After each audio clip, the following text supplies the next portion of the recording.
जी, अस्सलाम वालेकुम। क्या हाल है? सब लोग खैरियत से हैं? मेरे साथ है एक नौजवान बैठा हुआ है, बड़ा खूबसूरत नौजवान है और लंबा भी है, मुझसे 4 इंच कद इसका ज़्यादा है। मैं 6 फुट हूँ और ये 6 फुट और 4 इंच का लंबा चौड़ा नौजवान है। इसका नाम है फ़ाइज़ जावेद और आज ये सामने से गुज़र रहा था, मैंने ज़बरदस्ती इसको पकड़ के यहाँ पे बिठा दिया क्योंकि मैं ये समझता हूँ कि ये जंगी एक्सपर्ट है और जितना ज़्यादा इसने ईरान और अमेरिका के बारे में स्टडी की हुई है, आप हैरान ही हो जाएँगे। और सेकंडली ये कि जो आईटी है, जो सोशल मीडिया है, उसमें ये मेरा उस्ताद है। जो कुछ आप देखते हैं स्क्रीन के ऊपर, जो सॉफ्टवेयर्स हैं, जो ये स्टूडियो बना हुआ है, जो हमारे पेजेज़ हैं, सारे के सारे उनके पीछे यही है और मैं इससे लर्न करता रहता हूँ। तो मेरी ख़्वाहिश थी कि इसके साथ भी शो किया जाए और अब हम कोशिश करेंगे कि हफ़्ते में 2-3 दिन ये फ़ाइज़ आपको नज़र भी आए और जो ग्लोबल व्यू है वो आपके सामने रखे ताकि पूरी दुनिया के अंदर जो कुछ हो रहा है, जो आईटी के अंदर हो रहा है, सोशल मीडिया के अंदर हो रहा है, पाकिस्तान के अंदर जो-जो डायनामिक्स तब्दील हो रहे हैं, जो इंडिया के अंदर हो रहा है, जो यूरोप के अंदर हो रहा है, इसके साथ-साथ ये जो जंग की तैयारी इस वक़्त पूरी दुनिया के अंदर हो रही है, उसके बारे में जो ग्लोबल व्यू है वो आपके सामने रखा जाए क्योंकि जो इंटरनेशनल न्यूज़पेपर्स हैं, जो मीडिया एम्पायर्स हैं, उसको हम इतना नहीं वॉच करते जितना ये देख करता रहता है क्योंकि हर वक्त ये अपनी टीम के साथ और खुद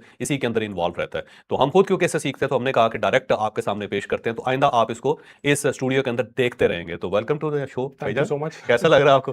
थोड़ा-थोड़ा अजीब पर होपफुली आहिस्ता-आहिस्ता कुछ ना कुछ हो जाएगा। हाँ, ज़रा पीछे बैठ के ज़रा अच्छा होता है ना, ऐसे पीछे बैठ के बंदा कहता है सही नहीं तुम लोग बोल रहे, देख नहीं रहे, कैमरा कॉन्शियस क्यों? ज़रा सामने देखें ना, नाज़ा हो आपके लोगों का, ज़रा थोड़ा कितनी तकलीफ होती है, यहाँ पे कुछ होता है। नहीं, बिल्कुल है। एंग्ज़ायटी होती है काफ़ी इतनी सारी लाइट्स को देख के, हाँ, बट हाँ। अदर देन दैट इंशाल्लाह बेहतर होगा। और अगर जंग होगी तो फिर क्या करेंगे?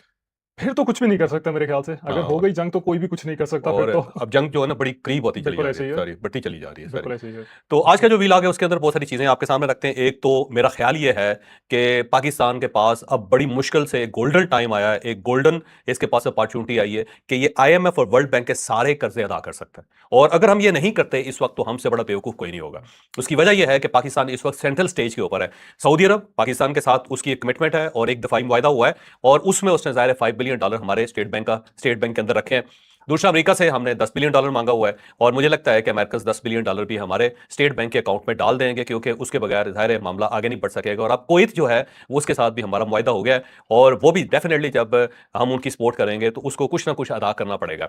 और अगर कुवैत भी $10 बिलियन या $5 बिलियन हमारे अकाउंट में डाल देता है तो मेरा ख्याल ये है कि हमारे फिर रिजर्व जो है इतने अच्छे हो जाएंगे कि हम उसमें से आईएमएफ जो है उससे माफी मांग सकते हैं, उसकी सारी अदायगियां करके उसको कहते हैं ले जी अपने पैसे उठाएं और अल्लाह हाफिज आपको। और उसका फायदा ये होगा कि कम से कम आईएमएफ की जो कंडीशन है उससे हम आजाद हो जाएंगे। फिर हम पेट्रोल है उसको अपनी मर्जी से उसकी कीमत कम कर सकेंगे, टैक्सीज मर्जी से कम कर सकेंगे, जो गरीब तबका है पाकिस्तान के अंदर उसको सब्सिडी दे सकेंगे क्योंकि अभी आईएमएफ रास्ते में रुकावट है। और इसके साथ साथ जो बहुत सारे आईटी के नौजवान है जैसे कि फाइज है और ये जो कारोबार कर रहे हैं उनके ऊपर इतना टैक्सीज पड़ रहे हैं कि ये अब पाकिस्तान के अंदर कारोबार इनके लिए फिजिबल नहीं रहा, तो इसके ऊपर भी सब्सिडी दे सकेगी गवर्नमेंट ऑफ पाकिस्तान। तो इससे बहुत ज्यादा चीजें तब्दील हो जाएंगी। तो मेरा ख्याल ये है कि अगर हमने ये अपॉर्चुनिटी मिस कर दी तो बहुत बड़ा नुकसान हम कर बैठेंगे। क्यों मैं ठीक कह रहा हूँ, गलत कह बिल्कुल रहा ऐसे ही है, हूँ? बिल्कुल सही कह रहे हैं। हाँ। ये एक once in a life time opportunity है पूरे मुल्क के पास अगर ये इसे सही से इस्तेमाल करके क्लियर करते हैं।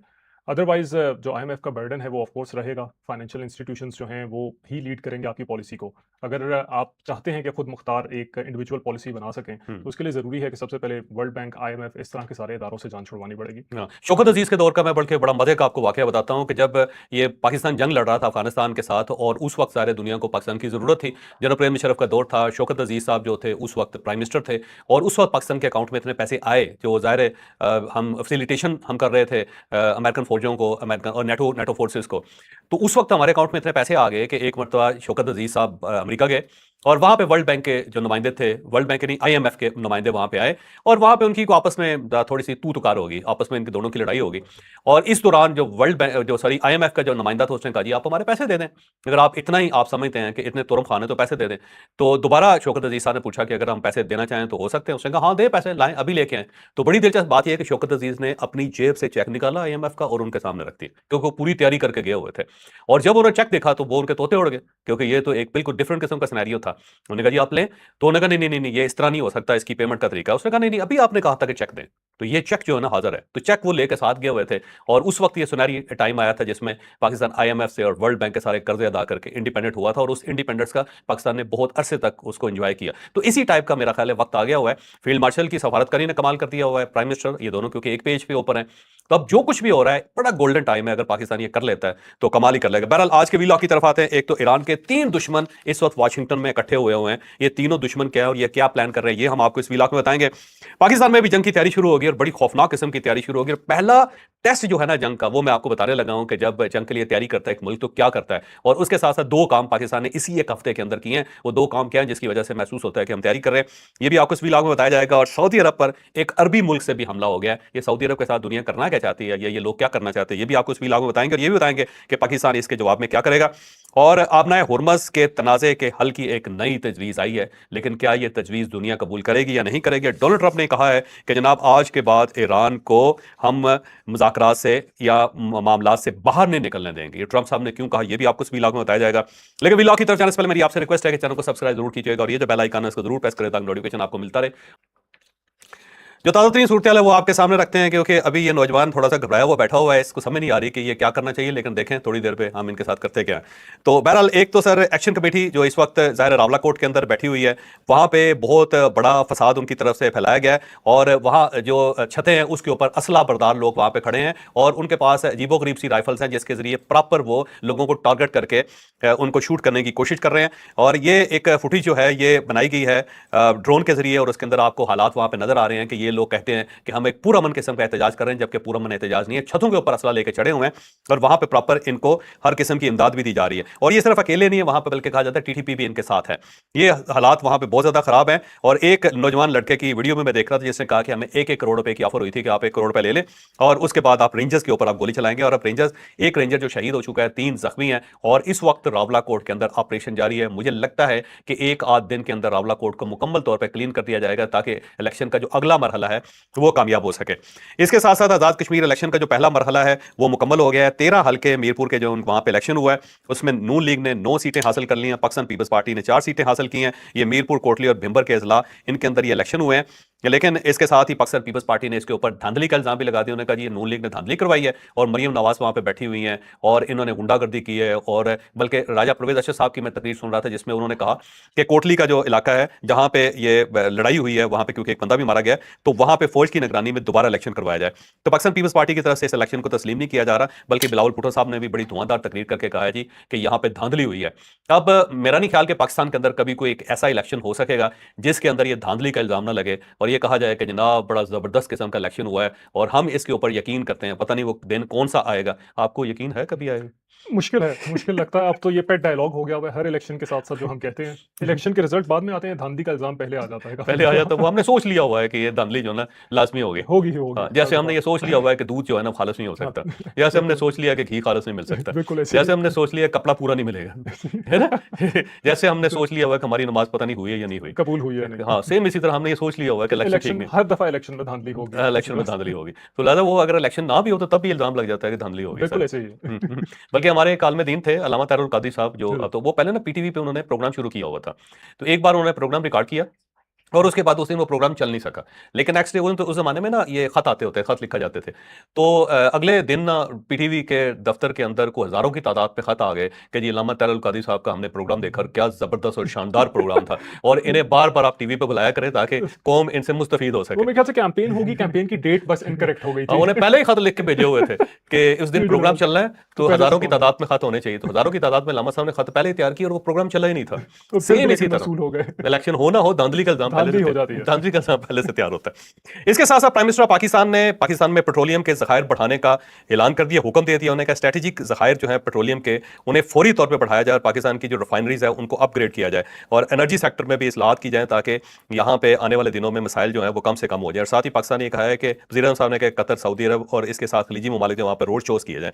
अब ये जो पेट्रोलियम के ज़खायर बढ़ाने का फैसला किया गया ये बेसिकली जंग की तैयारी है। एक तो आप देख लें कि एक नए 4 स्टार जनरल्स का इजाफा हुआ है और ये इजाफा हुआ है स्ट्रेटेजिक डिवीजन जो है उसमें उन्होंने अपॉइंट किया है और प्राइम मिनिस्टर साहब ने जनरल रजा को और जो जनरल रजा साहब हैं वो उन्होंने चार्ज भी संभाल लिया हुआ है। ये जो इकदाम किया गया इसका मकसद ये है कि हालात बड़ी तेजी से तब्दील हो रहे हैं, लिहाजा फौज के अंदर भी बहुत ज़्यादा तब्दीलियों की और बहुत ज़्यादा अपॉइंटमेंट्स की ज़रूरत है कि अगर खुदा न खास्ता जंग स्टार्ट हो जाती है जो हमारे दरवाजे पर खड़ी है तो फिर फौज को ज़ाहिर है फौरी तौर पर एक्टिविटी की ज़रूरत होगी और ज़्यादा नई कमांड की ज़रूरत होगी। और साथ ही अगर खुदा न खास्ता कभी जंग हो जाती है तो जो पेट्रोलियम के ज़खायर है वो बहुत इंपॉर्टेंट होते हैं किसी भी मुल्क के लिए। लिहाजा जब भी कोई मुल्क जंग की तैयारी शुरू करता है तो सबसे पहले अपने पास पेट्रोल के ज़खायर जो उनके अंदर इजाफा करता है, क्योंकि उसकी वजह यह है कि फिर ज़ाहिर सारे जो ज़राए हैं पेट्रोल के और गैस के वो सारे खत्म हो जाते हैं। जब वो खत्म हो जाते हैं, ज़ाहिर बाहर से आ नहीं सकते, तो फिर आपके पास ज़खायर कम होते हैं। तो जो भी मुल्क ये समझता है कि आने वाले दिन हमारे लिए कठिन होंगे, हालात ख़राब होंगे, तो वो फौरी तौर पर पेट्रोल के ज़खायर जो हैं वो बढ़ा लेता है। आपने अक्सर ये बात सुनी होगी, बल्कि आपने भी सुनी होगी कि अमेरिका के पास सबसे ज़्यादा तेल है, लेकिन वो बिल्कुल। बेच नहीं रहा। वो क्यों नहीं बेच रहा? वो उसने अपने पास स्टोर किया हुआ है, होल्ड करके रखते होल्ड हैं, करके रखा हुआ है। क्योंकि जंग हो उसमें अगर आपकी ट्रेड और इस चीज़ में किसी में भी इंटरप्शन आ जाए, हुँ, तो सबसे ज़रूरी चीज़ आपके लिए होता ही पेट्रोलियम या ऑयल के ज़खायर हैं, हाँ, क्योंकि आपकी पूरी इकोनॉमी इसी पे रन कर रही होगी। वैसे तो और अगर ये नहीं होगा फौज आपकी को भी पूरी चाहिए, फौज को। एग्ज़ैक्टली हर किसी को आपकी पूरी सप्लाई चेन टूट जाएगी। हुँ, अगर आपके पास ज़खायर नहीं है, तो बॉर्डर तक या कहीं पे भी जो एम्यूनेशन पहुँचनी है, वो नहीं पहुँच सकती। आपकी फैक्ट्री से चीज़ें बन के जो आपके वेयरहाउस तक पहुँचनी है, वो नहीं पहुँच सकती। आपकी ट्रांसपोर्टेशन, कम्युनिकेशन और ऑयल मेरे ख्याल से 2 सबसे मोस्ट इंपॉर्टेंट इम्पोर्टेंट होता है, चीज़ें हैं। सबसे इंपॉर्टेंट होता बिल्कुल है। तो ऐसे उससे ही। अगर बिजली खत्म होगी, जैसे कि ब वो ट्रम्प कह रहा है ना कि मैं सारे बिजली घर उड़ा दूंगा ईरान के, मेनली देखें, जब भी खत्म हो जंग जाएगा। होती है तो 3-4 चीज़ों पे फोकस किया जाता है। सबसे पहले एक तो एयरपोर्ट्स, जो स्पेसिफिकली जो मिलिट्री कंट्रोल्ड हों, ताकि आपका एयर अटैक जो है वो रोका जा सके।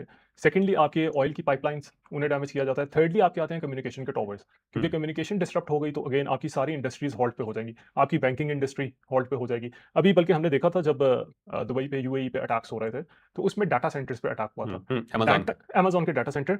अब डाटा सेंटर पे अटैक से हुआ ये था कि एक फाइनेंशियल ऐप है फेसेट के नाम से। हुँ, हुँ, ग्लोबली उस पे बहुत सारे लोगों के अकाउंट्स हैं। उसका डाटा भी मेरे ख्याल से वहाँ पे स्टोर था क्लाउड में। हुँ, उसके बैकअप्स नो डाउट होते हैं बाकी लोकेशंस पे भी, लेकिन अगर सर्विस की एक डिसरप्शन आ जाए, हुँ, तो 1 हफ्ते के लिए जितने भी लोगों ने उसके अंदर पैसे डाले हुए थे, ना वो निकलवा सकते थे, ना हुँ, कहीं पे ट्रांसफर कर सकते थे। हुँ, तो आप ये सोचें कि अगर मैसिवली डाटा सेंटर्स पे या कम्युनिकेशन नेटवर्क्स डाउन हो जाते हैं, तो आपकी बैंकिंग, आपका मेडिकल, आपकी ट्रांसपोर्टेशन, ए टू ज़ेड जितनी भी इंडस्ट्रीज़ आपकी खड़ी हुई आपको नज़र आती हैं, वो सब शट डाउन हो जाती हैं इन अ मिनट। हुँ। इससे ज़्यादा टाइम भी नहीं लगता उस और सारे का। 42% दौलत जो है ना इस वक़्त सोशल मीडिया पे है। 42% से ज़्यादा मेरे ख्याल से वैसे कहा ये जाता है कि सिर्फ 3% हुँ, दौलत पूरी दुनिया की हुँ, प्रिंटेड या फिएट करेंसी के अंदर है, हुँ, जो नोट होते हैं या सिक्के होते हैं। 97% सिर्फ हुँ। डिजिटली घूम रही है। चलो, तो बात अगर खत्म। शट डाउन हो जाता है तो दुनिया से 97% जो दौलत है उसे wipe out. But again that's the extreme case scenario. हुँ, लेकिन मुल्कों के लिए जहाँ पे अगर इन चीज़ों की डिस्रप्शन हो तो वहाँ के लिए बहुत मेजर क्राइसिस होता हाँ। और मेरे बैंक में मेरे 50,000 रुपए पड़े हैं, वो तो ज़रा देख है। लेना। और इसके साथ-साथ जनाब मानसून जो है ना उसके पाकिस्तान के अंदर एक अलर्ट जारी कर दिया गया है और कहा है कि गैर मामूली बारिशें होने लगी हैं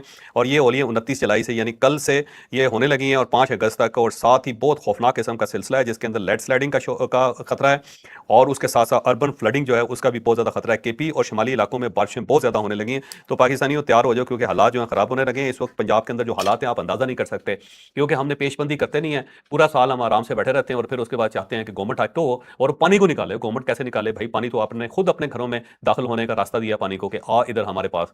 उसके बाद हालात खराब हो जाते हैं। ये हमारे घर हैं, ये हमारे खेत हैं, ये हमारी जिंदगी है, ये हमारे खानदान है, इनकी हिफाजत हमने खुद करनी है, बाहर से किसी ने नहीं करनी। तो खुदा का वास्ता है, हर साल सैलाब आ रहे हैं, हर साल मानसून आ रही है, हर साल हालात खराब हो रहे हैं, तो आज से एक्टिवली अपना लाइफस्टाइल चेंज करें, वरना कोई आपकी मदद नहीं कर सकेगा। इसके साथ साथ जनाब जो आज इसके अलावा जो खबरें हैं वो बड़ी दिलचस्प हैं। ओमान ने एक नई तजवीज़ दी है। उसने कहा जी आपने हुर्मस जो है हम ये तजवीज़ देते हैं कि ईरान सिर्फ अकेला उसको कंट्रोल नहीं करेगा, हम उसके साथ मिलकर एक मुश्तरका मैकेनिज्म बनाते हैं और रज़ाकाराना फीस हम वसूल करेंगे। हम कोई किसी को पाबंद नहीं करेंगे कि आप फीस अदा करें, तो रज़ाकाराना पे चले जाते हैं। जो किसी को वो दे सकता है फीस वो अदा कर दे, और उसके बाद इस तरह होगा कि फीस भी अदा हो जाएगी और किसी के ऊपर बर्डन भी नहीं आएगा, और ईरान जो अकेला इसको कंट्रोल नहीं कर सकेगा, क्योंकि अमेरिका ये कहता है कि ईरान के हाथ में कंट्रोल नहीं होगा। उसने कहा जी मैं क्योंकि आपका दोस्त हूं तो मुझे मौका दें कि मैं ईरान के साथ मिलकर ये कर सकूं। अब यहाँ पे ज़हन में रखिएगा कि जो दुनिया की सबसे लंबी आबनाए जो है ना स्टेट है, उसको आबनाए मलाका कहते हैं, और ये स्टार्ट होती है सिंगापुर से और 900 किलोमीटर लंबी है ये स्टेट। और इसके अंदर भी इसी तरह जो सर्विस टैक्स लिए जाते हैं वो रजाकाराना होते हैं कि हर जहाज जो गुजर रहा होता है वो कुछ ना कुछ पैसे उनको देता जाता है, और उससे ये सारी स्ट्रेट जो चल रही है, और बड़ी लंबी स्ट्रेट है 900 किलोमीटर। आप खुद अंदाजा लगाएं कि दोनों साइडों पे आबादियां हैं, दोनों साइडों पे मुल्क हैं, और उसके अंदर से ये गुजरे हैं जहाज, और इसके अंदर अगर बंदिश हो जाए तो ऑलमोस्ट दुनिया की जो पूरी तजारत है वो रुक जाएगी, बहुत बड़ा नुकसान हो जाएगा। तो वहां पे उन्होंने कहा ओमान ने कि जब वहां पे ये रजा कराना हो सकता है तो यहाँ पे भी होने में कोई हर्ज नहीं है, तो बेहतर ये है कि इसको लेके आगे बढ़ते हैं। लेकिन अब इसके ऊपर ईरान और अमेरिका का है कि क्या वो इसको तस्लीम करते हैं या नहीं करते। तो ये आबना हुर्मस जो है ना ये 167 किलोमीटर लंबी है, जबकि मलाका आबना जो है वो 900 किलोमीटर लंबी है। तो इससे आप वॉल्यूम का अंदाजा लगा ले। बाबुल मंदब जो है वो 112 किलोमीटर लंबी है, और चौड़ाई जो इसकी 24 किलोमीटर है बाबुल मंदब की, और 33 किलोमीटर जो है वो आबना हुर्मस की है। तो इससे आप अंदाजा लगा सकते हैं कि दोनों के अंदर क्या फर्क है। इसके साथ साथ साथ जनाब अब्बास अरागची साहब ने आज कमाल ही कर दिया, उन्होंने सऊदी अरब के वजीर खारजा को फोन किया है और साथ ही उन्होंने ओमानी वजीर खारजा जो उससे भी रब्ता किया है। तो इसका मतलब ये हुआ कि ईरान इस मामले को लेकर आगे बढ़ना चाहता है, क्योंकि ओमान का ख्याल ये है, उसका क्लेम ये है कि ये जो हम एक नया फार्मूला दे रहे हैं, तमाम जो अरब मुल्क हैं उसके ऊपर राजी हैं, वो भी चाहते हैं कि इसी तरह कर लिया जाए। तो अब अगर अब्बास अरागची साहब एक्टिव हो गए हैं तो मेरा ख्याल है एक नया मीडियम जो है ना उसको तलाश किया जा रहा है। प्यूटन ने जो ईरान की जो छोटी कश्तियां उनकी बहुत ज्यादा तारीफ की है, इसको बेसिकली मैस्कीटो फ्लीट कहते हैं। तो ईरान ने कमाल ये किया था कि उसने सस्ते ड्रोन बना लिए थे $20,000 के, और शायद उसको कहते हैं, और उसको मारने के लिए जो है ना $5-5 मिलियन के मिसाइल इस्तेमाल हो रहे हैं अमेरिका के। और साथ ही इसने अपने हुर्मस को कंट्रोल करने के लिए छोटी कश्तियां, यानी बड़े जहाज तो ज़ाहिर अमेरिकन तबाह कर दिए इनके, और छोटी कश्तियां उसने हजारों की तादाद में बना ली और साथ साथ रख ली जो अपना हुर्मस है उसके साथ साथ। तो वो वहां से फौरी तौर पर कश्तियां निकालते हैं हजारों की तादाद में, उसके ऊपर वेपन लगे हुए हैं, तोपें लगी हुई हैं और छोटे मिसाइल्स भी उसके ऊपर लगे हुए हैं, और वहां से वो इनके जहाज़ों को हिट कर देते हैं या इनके जो एयर बेसिस हैं उनको हिट करते हैं। अब उसको मारने के लिए जो मिसाइल इस्तेमाल कर रहा है अमेरिका वो $1 मिलियन के हैं। तो ये अगर कश्ती खत्म भी हो जाती है तो नुकसान कोई नहीं होता ईरान को। और इसको प्यूटन ने बहुत ज्यादा पसंद किया, उसने कहा देखो इन्होंने कमाल कर दिया, और हम बड़े बड़े जहाज बनाते रहे और एक जहाज जो है वो $1 बिलियन का होता है, जब उसको हिट किया जाता है तो वो नुकसान हो जाता है, जबकि छोटी कश्तियां कितनी एक तबाह कर लेंगे आप इनके। तो इसको बड़ा अप्रिशिएट किया गया। तो ईरान का कमाल देख लें यार, छोटी कश्तियों के जरिए बड़े बड़े जो बेस उनको उड़ा रहे हैं, और छोटे छोटे ड्रोनों के जरिए पूरे पूरे शहर की और पूरे पूरे मुल्क की मत मार के रख दी इन्होंने। तो इसको प्यूटन ने बड़ा पसंद किया।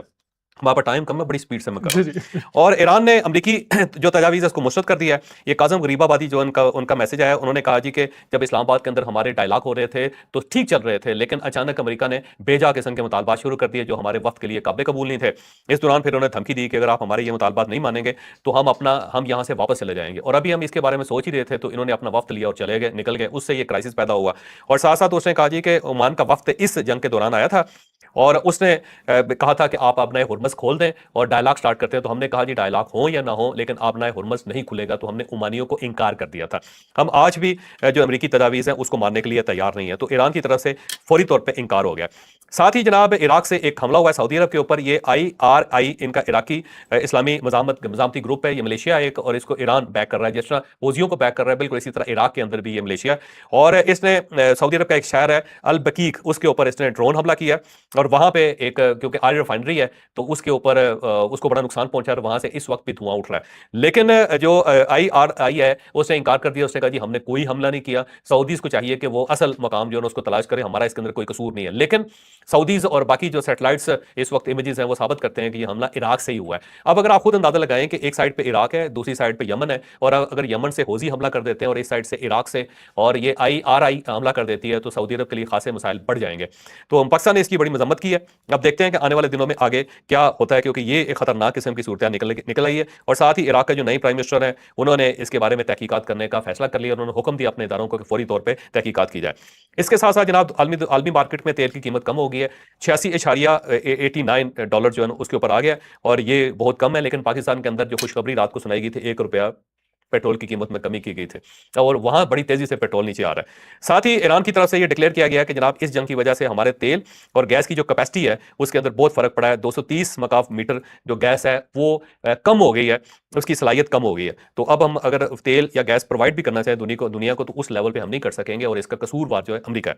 साथ ही नौरीन नियाजी साहिबा से रिलेटेड एक खबर है, लेकिन वो बाद में मैं आपको सुनाऊंगा। इसराइली फौज ने जो मगरबी किनारे उसके ऊपर एक और कैंप पे हमला कर दिया है, और ये उनके जो वजीर दिफा है इसराइल कॉटेस उन्होंने हुक्म दिया है कि आप मगरबी किनारे के ऊपर एक और कैंप के ऊपर कब्जा कर लें। तो इसराइल बड़ी तेजी से आगे बढ़ता चला जा रहा है और इस सारी सूरत हाल, इस सारे सिनेरियो का वो फायदा उठाने की कोशिश कर रहा है। डोनाल्ड ट्रंप ने कह दिया कि जनाब अब ईरान को हम मायदे से नहीं निकलने देंगे ख्वाह कुछ भी हो जाए, और इस साइड पे डोनाल्ड ट्रंप जो है प्रेशर डालता जा रहा है। और साथ ही उसने कहा जी ईरान काबिल एतमाद नहीं है, लेकिन ये जो डायलॉग हो रहा है इससे हम इसको बाहर नहीं निकलने देंगे। साथ ही अरामको की तरफ से जजान एक जगह है और ये बिल्कुल यमन के साथ, और वहां पे 27 जुलाई को हमला हुआ था, और उसके बाद वहां पे जो ऑयल रिफाइनरी है उसे बंद कर दिया गया और वहां पे मरम्मत जारी है। तो लिहाजा सऊदी अरब के अंदर हालात जो हैं वो बड़े खतरनाक से हो गए। आखिरी खबर बड़ी जबरदस्त है जो मैंने आपको बतानी है कि 3 दुश्मन जो ईरान के वो एक जगह पे इकट्ठे हुए हैं। लेकिन उससे पहले नौरीन नियाज़ी साहबा, उनको पीका कानून के तहत उनके खिलाफ मुकदमा दर्ज हो गया है, और ये सेक्शन 20 और सेक्शन 26A के तहत इनके खिलाफ मुकदमा दर्ज हुआ है। इमरान खान साहब के लिए एक और बुरी खबर है, इनको NCCI में बुलाया गया था लेकिन नौरीन नियाज़ी साहबा वहां नहीं गई, और हमने शुरू में आपको बता दिया था कि नौरीन नियाज़ी साहबा ने नहीं जाना। अब ये पीका कानून के तहत भी इनको बुलाया जाएगा, लेकिन ये वहां नहीं जा रही, ये घर में बैठी रहेंगी, और इनका ख्याल ये है कि जब भी पुलिस आए तो खुद आके इनको गिरफ्तार करे, और जब ये पुलिस आएगी तो उस वक्त आप देखें देखिएगा कि पाकिस्तान तहरीक इंसाफ के लोग बहुत ज़्यादा शोर करेंगे और रेजिस्ट करेंगे कि नूरीन न्याज़ी साहबा जो है गिरफ्तार ना हो। अब देखते हैं आगे चल के कि क्या होता है, लेकिन बहरहाल सूरत हाल बहुत खतरनाक होती जा रही है। और आज की जो सबसे बड़ी खबर है वो ये है कि ईरान के 3 दुश्मन इस वक्त इकट्ठे हो गए हैं, और ये इकट्ठे हुए हैं वाशिंगटन के अंदर। एक ज़ेलेंस्की जो ज़ाहिर है यूक्रेन का प्रेसिडेंट है, उसे बुलाया गया है डोनाल्ड ट्रंप की तरफ से इमरजेंसी में, वो वहाँ पे पहुँच गया है। और बहाना ये लगाया जा रहा है कि लिंडज़े जो ग्राहम है उसकी तकरीबात के लिए वो वहाँ पे पहुँचा है, क्योंकि वो इनका दोस्त भी था और हम मज़हब भी था। लेकिन बहरहाल ये जो ज़ेलेंस्की साहब हैं ये खुद ज्यूश हैं, और खुद इन्होंने पिछले दिनों हमला भी किया था। कैस्पियन सी में एक जहाज़ था इनका ईरान का, और ये ज़हन में रखें कि कैस्पियन सी जो है ना, इस साइड से कनेक्शन रशिया के साथ मिलता है। अमेरिकन का ख्याल ये है कि रशिया से असला लाया जाता है इसके ज़रिए, और यहाँ से टेक्नोलॉजी शिफ्ट होती है। तो एक जहाज़ था जिसके ऊपर ज़ेलेंस्की ने ड्रोन के ज़रिए अटैक कर दिया, उसके बाद जहाज़ के अंदर आग लग गई।